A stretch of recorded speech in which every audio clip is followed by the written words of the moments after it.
Илһам абый китте, кайгырабыз, ни дисең. Бүтән кешегә дә 86 яшькә җитеп үләргә насип булсын иде әле.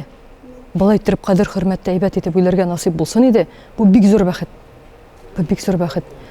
Ул бит инде кеше килә китә, ул гадәти бер. Ул гадәти бер өчен мин теге трагедия соран кирәкми.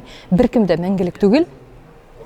Беркем дә. Илһам абый Шакиров турында бик күп матур сүзләр сөйләргә була, әмма дә ләкин кызганыч инде ул безнең арадан китте. Ләкин аның моңнары, шулай ук җырлары безнең колакта әле дә яңгырый.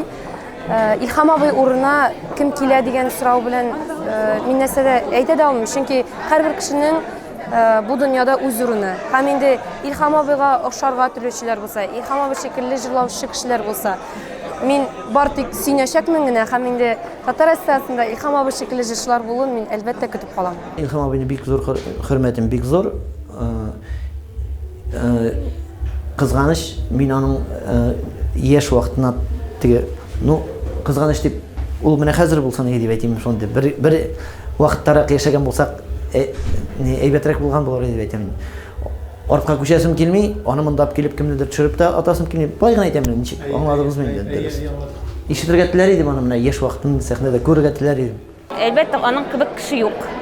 Аның җырлары менә әлдә мин ишеткәндә бирелеп тыңлыйм. Искиткеч тавыш, искиткеч моң. Әлбәттә, һәрбер кеше бу дөньяга килер өчен яратылган, китер һәм килер өчен яратылган. Шуңа күрә бик кызганыч.